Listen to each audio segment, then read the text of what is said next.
মধ্যপ্রাচ্য এখন বারুদের স্তব। ইরান এবং ইসরায়েলের মধ্যকার সংঘাত পুরো বিশ্বকে দুই ভাগে বিভক্ত করে দিয়েছে। এই পরিস্থিতিতে ভারত পড়েছে মহাবিপাকে। একদিকে আমেরিকার সাথে কৌশলগত অংশীদারিত্ব এবং ইসরায়েলের সাথে গভীর বন্ধুত্ব, অন্যদিকে ইরানের চাবাহার বন্দরের মাধ্যমে সেন্ট্রাল এশিয়ায় প্রবেশের স্বপ্ন। ভারত কোনো পক্ষই ছাড়তে পারছে না। ভিডিওটি শেষ পর্যন্ত দেখুন, কারণ আজ অনেক গোপন তথ্য ফাঁস হতে যাচ্ছে। বিশ্ব রাজনীতির দাবার বোর্ডে এক অবিশ্বাস্য পরিবর্তন লক্ষ্য করা যাচ্ছে। এতদিন আমরা জানতাম মধ্যপ্রাচ্যের দক্ষিণ এশিয়ার একমাত্র প্রভাবশালী রাষ্ট্র হলো ভারত, কিন্তু সময় বদলেছে। ইরানের সাথে উত্তেজনাকার পরিস্থিতিতে এবং মধ্যপ্রাচ্যের সাম্প্রতিক ভূ রাজনীতিতে এমন এক শক্তি মাথাচাড়া দিয়ে উঠেছে যা খোদ দিল্লির কপালে চিন্তার ভাঁজ ফেলে দিয়েছে। হ্যাঁ, আমরা বলছি বাংলাদেশের কথা। অনেকেই হয়তো অবাক হচ্ছেন, কিন্তু পরিসংখ্যান এবং সাম্প্রতিক কূটনৈতিক চালগুলো বলছে অন্য কথা। ইরান যুদ্ধে ভারতকে কার্যত টেক্কা দিয়ে মধ্যপ্রাচ্যের নতুন পাওয়ার হাউস হিসাবে আবির্ভূত হচ্ছে বাংলাদেশ। কেন ভারত বিচলিত? কেন মধ্যপ্রাচ্যের দেশগুলো এখন দিল্লির চেয়ে ঢাকার দিকে বেশি ঝুঁকছে?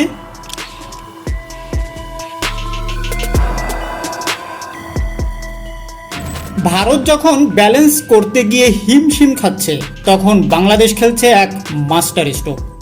বাংলাদেশ কোনো জোটে সরাসরি না গিয়েও নিজের অবস্থান এমনভাবে শক্ত করেছে যে মধ্যপ্রাচ্যের দেশগুলো এখন বাংলাদেশের গুরুত্বকে ভারতকেও ছাড়িয়ে দেখছে।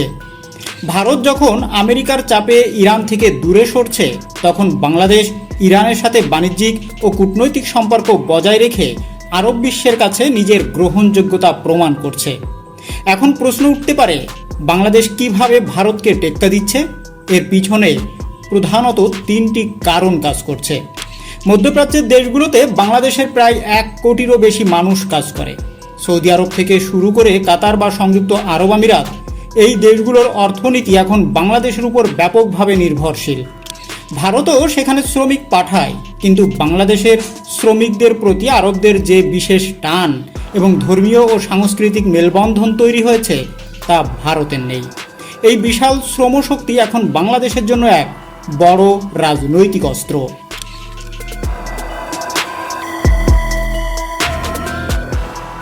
আপনারা হয়তো জানেন না, কুয়েত পুনর্গঠন থেকে শুরু করে সৌদি আরবের নিরাপত্তা, বাংলাদেশ সেনাবাহিনী মধ্যপ্রাচ্যে এক অনন্য আস্থার নাম। ভারত বিশাল সামরিক শক্তি হলেও মধ্যপ্রাচ্যের দেশগুলো তাদের মাটিতে ভারতের চেয়ে বাংলাদেশের সেনাবাহিনীকে বেশি বিশ্বাস করে। ইরান যুদ্ধের এই সময়ে মধ্যপ্রাচ্যের শান্তি রক্ষায় বাংলাদেশের এই অভিজ্ঞতা তাদের পাওয়ার হাউস হিসাবে প্রতিষ্ঠিত করেছে। ভারত অনেক সময় আমেরিকার চাপে পড়ে মধ্যপ্রাচ্যের মুসলিম দেশগুলোর স্বার্থের বিরুদ্ধে অবস্থান নিতে বাধ্য হয়, কিন্তু বাংলাদেশ তার সংবিধানে থাকা সবার সাথে বন্ধুত্ব, কারো সাথে বৈরিতা নয় নীতিতে অটল।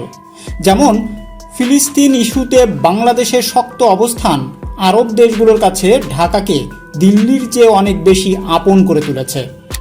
ভারতের ঘুম কেন হারাম হচ্ছে সেটা বোঝার জন্য আমাদের ভারতের দীর্ঘদিনের আধিপত্যের দিকে তাকাতে হবে। ভারত এতদিন নিজেকে মধ্যপ্রাচ্য এবং দক্ষিণ এশিয়ার মধ্যে একমাত্র সেতু মনে করত, কিন্তু এখন তারা দেখছে সৌদি আরব বা কাতারের মতো দেশগুলো যখন বড় কোনো সিদ্ধান্ত নেয়, তখন তারা দিল্লির চেয়ে ঢাকার মতামতকে বেশি গুরুত্ব দিচ্ছে। বিশেষ করে ইরান যুদ্ধের মাঝে ভারত যখন দ্বিধা বিভক্ত, তখন বাংলাদেশ জিসিসি দেশগুলোর সাথে নিজেদের বাণিজ্য সম্পর্ককে এক নতুন উচ্চতায় নিয়ে গেছে। মোদী সরকার দেখছে এতদিন যে বাজারটি তাদের একচেটিয়া ছিল, সেখানে বাংলাদেশ এখন বড় ভাগিদার। এর মানে হলো মধ্যপ্রাচ্যে ভারতের একাধিপত্যের দিন শেষ হয়ে আসছে।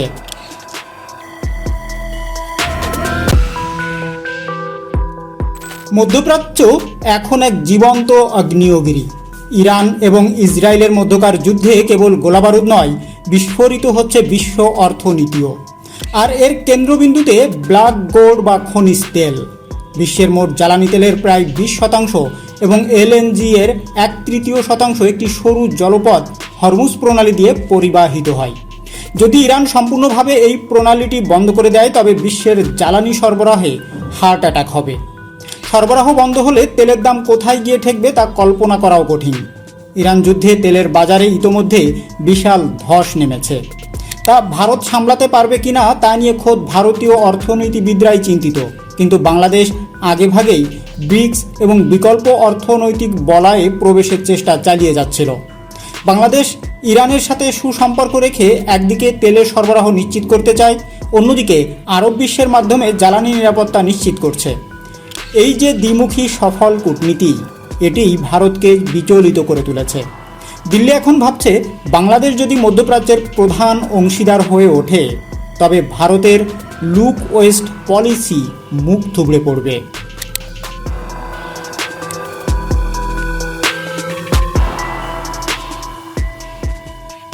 আল জাজিরা থেকে শুরু করে আন্তর্জাতিক গণমাধ্যমগুলো এখন বাংলাদেশের এই উত্থান নিয়ে আলোচনা করছে। তারা বলছে বাংলাদেশ আর সেই তলাবিহীন ঝুড়ি নেই, বরং দক্ষিণ এশিয়ার এক উদীয়মান বাঘ, যারা এখন মধ্যপ্রাচ্যের রাজনীতিতে ভারসাম্য বজায় রাখছে। ইরান সংকটে ভারত যখন ইসরায়েলকে গোপন অস্ত্র সহায়তা দেওয়ার অভিযোগ সামলাতে ব্যস্ত, তখন বাংলাদেশ মানবিক সাহায্যের হাত বাড়িয়ে দিয়ে মধ্যপ্রাচ্যের কোটি কোটি মানুষের হৃদয় জয় করে নিয়েছে। রাজনীতিতে মানুষের পারসেপশন বা জনমত বড় শক্তি। আরবে ভারত এখন হিন্দুত্ববাদী রাজনীতির কারণে কিছুটা প্রশ্নবিদ্ধ, অন্যদিকে বাংলাদেশ সেখানে ইসলামের মর্যাদা রক্ষা এবং ভ্রাতৃত্বের প্রতীক হয়ে উঠেছে। এটাই ভারতের জন্য সবচেয়ে বড় মাথা ব্যথার কারণ। পরিশেষে বলা যায়, ইরান যুদ্ধ বা মধ্যপ্রাচ্যের অস্থিরতা কেবল একটি আঞ্চলিক সমস্যা নয়, এটি বিশ্বশক্তির রূপান্তরের এক মুহূর্ত।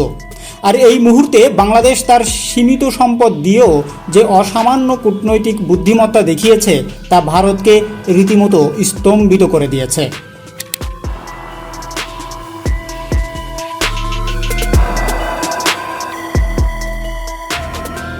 বাংলাদেশ হয়তো পারমাণবিক শক্তি নয়, কিন্তু তাদের রয়েছে অটল কূটনীতি এবং বিশাল জনশক্তি। ভারত যখন ঘুম হারাম করে ভাবছে কিভাবে তার হারানো আধিপত্য ফিরে পাবে, বাংলাদেশ তখন নীরবে মধ্যপ্রাচ্যের পাওয়ার হাউস হওয়ার পথে কয়েক ধাপ এগিয়ে গেছে। ইরান যুদ্ধ কেবল একটি আঞ্চলিক ধ্বংস নয়, এটি বৈশ্বিক অর্থনীতির চাকা থমকে যাওয়া। বিশ্ব নেতারা কি পারবে এই বিপর্যয় ঠেকাতে, নাকি তেলের বাজারে ধস নামিয়ে এক নতুন অর্থনৈতিক মহামন্দার দিকে এগিয়ে যাবে পৃথিবী? আপনাদের কি মনে হয়, আসলেই কি বাংলাদেশ মধ্যপ্রাচ্যে ভারতকে ছাড়িয়ে যাচ্ছে, নাকি এটি সাময়িক কোনো পরিবর্তন? আপনার মতামত আমাদের কমেন্টস করে জানান। ভিডিওটি ভালো লাগলে লাইক দিন এবং বন্ধুদের সাথে শেয়ার করুন। এমন আরও এক্সক্লুসিভ জিওপলিটিক্যাল বিশ্লেষণ পেতে আমাদের চ্যানেলটি সাবস্ক্রাইব করে বেল আইকনটি প্রেস করে রাখুন। দেখা হবে পরের ভিডিওতে। ততক্ষণ পর্যন্ত সতর্ক থাকুন, ভালো থাকুন। ধন্যবাদ।